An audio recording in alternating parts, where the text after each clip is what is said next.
7 na signs na fake ang love ng ka-LDR mo.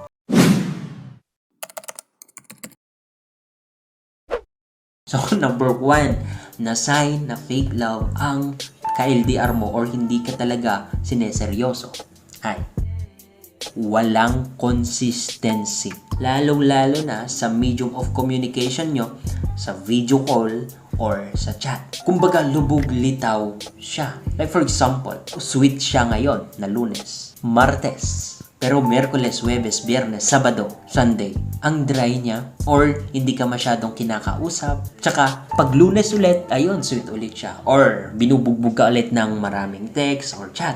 Ito ang nakakalungkot. Bakit? Kasi kapag ganyan yung ginagawa ng lalaki, mas lalo kang napapalapit or mas lalo kang natitigang ng kanyang oras, mas lalo kang naghahabol sa kanya. Bakit ulit? Because that is some kind of manipulation. Ito yung pinaka-darkest na secret ng iba na babaero or lalakero or playboy. Well, yung iba unconscious sila na manipulation pa lang ginagawa nila. Pero yung iba alam na alam. Bilang tao, ikaw at ako, ang lagi nating hinahabol ng oras ay yung walang oras sa atin. Tama? Kaya, yung ka-LDR natin or ka-LDR nyo na walang consistency sa inyo sa communication ay mas lalo nyong hinahanap-hanap, mas lalo nyong kinukulit-kulit, di ba? Mas lalo nyong hinahabol-habol, di ba? Kasi nga, umeepekto sa inyo ang manipulation. Pero yung pala, isang sign yun na hindi pala siya seryoso sa'yo. And ito pa, yung iba, ayaw tumingin sa camera or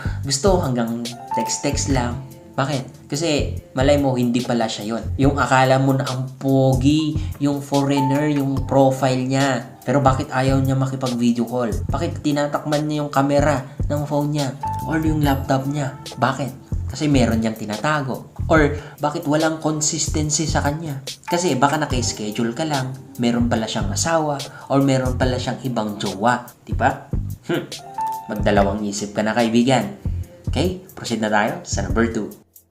Always willing to throw in the towel. Anong ibig sabihin nito? Kapag ba nag-aaway kayo, ikaw lang ba yung nakikipagbate? Kapag ba nag-aaway kayo, ikaw lang ba yung may willing na magkayos agad kayo? At siya naman, wala siyang pakialam. Kahit hindi ka kinakausap ng ilang araw, malaki yung chance na hindi siya seryoso sa'yo, na fake yung love na pinapakita or pinaparamdam niya sa'yo. Maniwala ka. Ganito, according sa mga psychologists, hindi naman lahat, pero average ng 3 days na hindi ka kinakausap or ini-ignore ka or ayaw niyang makipag-ayos sa'yo, ibig sabihin, hindi ganun kalalim yung pagmamahal niya sa'yo kapag lumampas ng 3 days. Well, hindi ko naman sinasabi na kapag in-ignore ka ng 1 week, ganun, na ibig sabihin hindi ka na mahal. Pero malaki nga yung chance. Lalo-lalo na't wala naman siyang sapat na reason or lalo-lalo na't hindi naman siya busy sa kanyang trabaho. Malaki yung chance na hindi malalim yung pagmamahal niya sa'yo or fake yung love niya sa'yo. He is willing na makipag-break anytime. May konting away lang, break na tayo, diwag. Or, yung iba, ganun, na nakikipag-break. Pero, nakikipag-ayos din naman sila. Well and good pa din yon. Pero yung anytime gusto niyang hiwalayan ka, ayaw na niya sa'yo, makipag-break sa'yo, and then after that, ikaw po yung naghahabol, nako kaibigan. Malaki yung chance na fake love ang pinapakita niya sa'yo. Magdalawang isip ka na, okay? Number 3. Ikaw lang yung may plano. Ikaw lang yung nag-e-effort. Ikaw lang yung nag-iisip ng mga initiative para magkaroon kayo ng communication. Kasi nga, LDR kayo. Ibig sabihin, yung schedule nyo ay maaaring magkaiba. Or yung oras nyo ay magkaiba.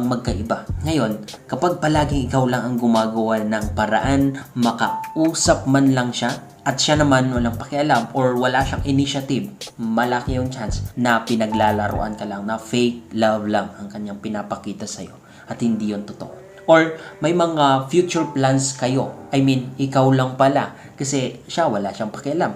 Hindi man lang siyang interesado na makipag-meet sa'yo. Or yung iba na medyo sabihin na natin na magagaling mang-scam. Sige, may plano nga. Ang gaganda ng plano. Pero nung papalapit, daming rason. Kesyo may lakad, kesyo busy, kesyo ganito. Kasi hindi siya seryoso sa'yo. Relate ka ba? Ha? I'm sorry. Number 4. unconcerned. Wala siyang pakialam sa'yo. Ito yung mga lantaran talaga na fake love. Kasi kung totoo ang pagmamahal niya sa'yo, di concerned siya sa'yo. Kung may sakit ka, di concerned siya sa'yo. Diba? Kung may nangyari sa'yo, concerned siya sa'yo, of course. Kung hindi mo siya chinachat, of course, gagawa yan ng paraan, malaman lang kung bakit hindi mo siya chinachat. Diba? Kung hindi ka nagpaparamdam ng ilang araw, ilang linggo, gagawa yan ng paraan para alamin kung bakit. Dahil concerned siya sa'yo. And hindi lang sa'yo, concerned din siya sa mga tao sa paligid mo and sa pamilya mo. Kumusta? Baka unconcerned naman siya. Or, yung medyo mas magagaling, concerned nga siya, pero sa salita lang, hanggang sa words lang. Wala naman sa action, wala sa gawa. Abay, magdalawang isip ka na din sa mga ganyang diskartehan, kaibigan. Okay? Be wise. Number 5. Blackmailing. Isa ka rin ba sa nasa LDR na kung saan yung partner mo or yung boyfriend mo ay hingi ng nudes? Yung wala kang damit, panitaas at pangibaba sa gitna. Naku kaibigan, I highly disagree sa mga ganyan. Bakit? One of the reason is that very dangerous. Ikaw ang mapapahiya, ikaw ang mapapahamak sa huli. Sa dinami-dami ng hacker ngayon, di ba? Or, hindi man hacker ang magiging kalaban mo o magiging ikakapahamak mo yung pinagsendan mo.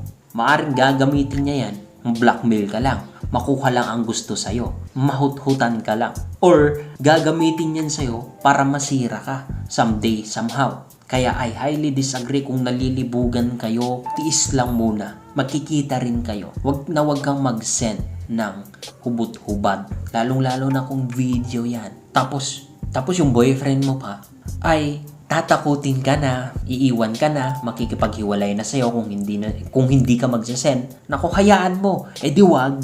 Ha? Yan lang ba kababaw yung pagmamahal mo sa akin? Ganun lang ang sabihin mo. Kasi kung nakigo ka, sige na para hindi ka na mawala. Patay ka, kaibigan. Pahamak ka dyan, kaibigan. Blackmail ka dyan, kaibigan. Kaya mag-ingat-ingat, okay?